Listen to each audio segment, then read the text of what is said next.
بسم اللہ الرحمن الرحیم۔ محترم ناظرین، السلام علیکم ورحمۃ اللہ وبرکاتہ۔ ناظرین، آج آپ کی خدمت میں سورج گرہن کے حوالے سے چند اہم ضروری گزارشات آپ سے شیئر کرنا چاہتا ہوں۔ سورج گرہن اللہ رب العالمین کی نشانیوں میں سے ایک نشانی ہے، جو کہ بہت بڑی نشانی ہے، لیکن زمانہ جاہلیت میں سورج اور چاند گرہن کے حوالے سے چند ایسے ابہامات اور ایسے غلط نظریات بنائے گئے جن کا دین اسلام اور حقیقت کے ساتھ کوئی تعلق نہیں۔ اللہ کے پاک پیغمبر امام الانبیاء محمد الرسول اللہ نے ان سارے باطل نظریات کو غلط قرار دیتے ہوئے آپ صلی اللہ علیہ وسلم نے اپنی تعلیمات اور اپنے ارشادات کی روشنی میں امت مسلمہ کی رہنمائی فرمائی، اور سورج گرہن لگنے کی صورت میں اہل اسلام کو، اہل ایمان کو کیا کرنا چاہیے،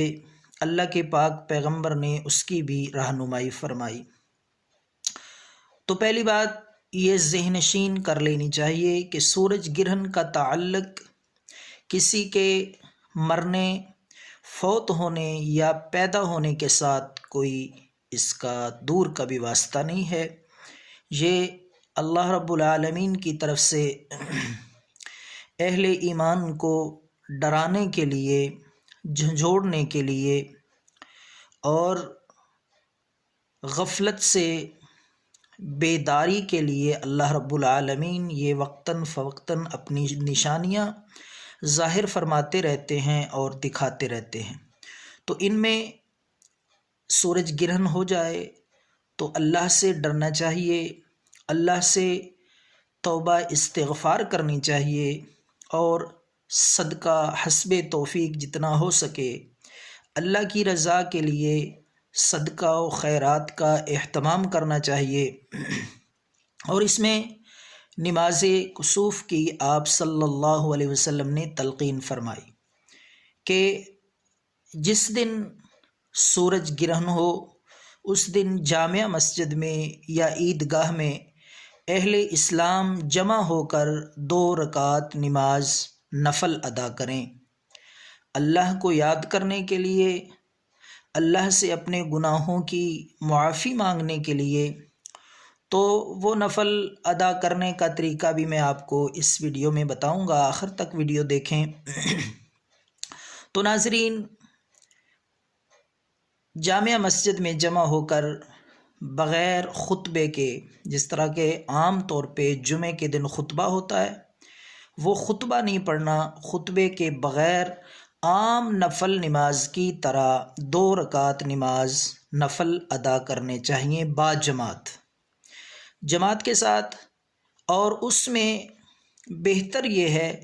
کہ قرأت عام نماز سے ذرا لمبی اور بڑی قرأت کی جائے، بڑی صورتوں کی تلاوت کی جائے، اور اس میں آپ سری نمازوں کی طرح آہستہ آواز سے قرأت کریں تو زیادہ مناسب اور بہتر ہے، لیکن بآواز بلند بھی اس نماز کسوف کے نوافل میں آپ قرأت کر سکتے ہیں، اونچی آواز سے بھی۔ تو یہ 2 رکعت نماز نفل، نماز کسوف ادا کر کے اس کے بعد اللہ سے معافی مانگنی چاہیے، استغفار کرنے چاہیے، اور اللہ رب العالمین سے آئندہ کے لیے نافرمانی، گناہ نہ کرنے کا عہد و پیمان کرنا چاہیے۔ یہ ہیں تعلیمات میرے پیارے پیغمبر